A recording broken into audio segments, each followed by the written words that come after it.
All right, guys, we got a good game in store for you. This is a London system. Chess Goals member James is playing the white pieces. He's written a couple of really nice blog posts for the Chess Goals website. And we see the bishop f4 London, knight d2, knight f3. This is an interesting position because black can capture on f4, but white's prepared for that. E takes f4. Even though these pawns look a little bit strange at first, compare the bishop on c8 to the bishop on f1. This one's the opposite color of these pawns. This one is hemmed in by the pawns on the same color. So white is okay with this trade. c5, c3, queen c7. Now there is a threat to win a pawn here with bishop takes f4. So James takes, queen takes back, knight e5. This is the start of a lot of attacks in the London system. The knight is blockading this pawn on e6. The pawn can't ever push up. And the idea is white would love to play f4 and orchestrate an attack over on the king side, eventually aiming for the black king on g8. So knight c6, pawn f4. And we see here black cannot capture because the f pawn or the d pawn takes back, forking queen and knight. So black castles, now bishop to d3. Look at this attack forming. Already a very nice London position. We're only 10 moves in. And I should note, these players are both rated over 2,000.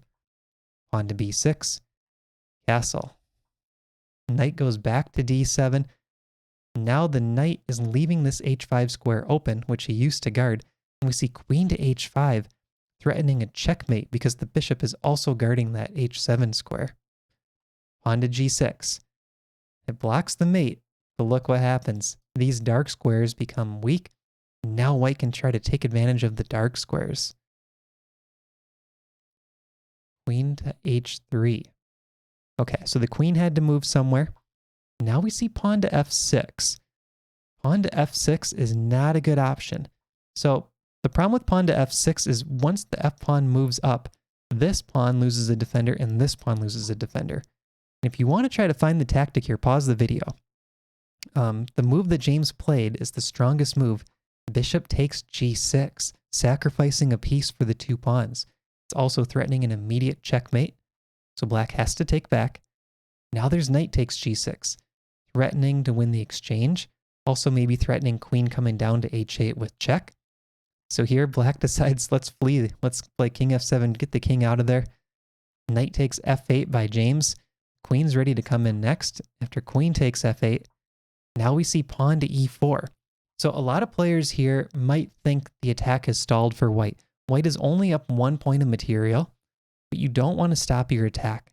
You want to keep the play going. Look at the king's safety for black compared to the king's safety for white. That tells you need to open up the position, open up the rooks, bring that knight into the attack. e4 was played. C takes d4, a blunder by black. So also when you play moves like e4, when you find these pawn breaks, it gives your opponents more chances to mess up. Probably the best move for black is to play f5 and really try to lock up these light squares and not allow white to get the attack going. But black wasn't able to find it. C takes d4. Now e takes d5 by white. E takes back, bringing the other rook into the attack. Rook a to e1. Strong move, knight c5. Now queen to h5 check. So this rook is cutting off the king's squares on the e file. Queen to h5 check forces the king to go over, and now we see rook to f3. Look at this. White has all three major pieces in the attack. Black only has a queen defending. All the rest of black's pieces are useless. They're all sitting on the queen side. This is a fantastic attack for white. Black resigned here. We give black a random move. Rook to g3 check. This is leading to a very quick checkmate. Queen to g7, for example. There's rook to e8 check. Rook takes e8. Queen takes e8. King tries to run. Rook check. Queen check. King moves. Mate. All of that's forced. There's a lot of forced sequences there. So very nice attacking game by James out of a London system. The keys to note, playing this knight e5 followed by f4 setup. That's really good. And then also, if you can poke at your opponents, a move like queen to h5, provoke g6, get them to make weaknesses, and then take advantage of those weaknesses, right? So black just made the weakness, and on the very next move, they play f6, allowing the sacrifice on g6. Flawless attacking game by white. Hope you guys can learn from this one. I will put links to James's blog posts in the description below so you can check that out.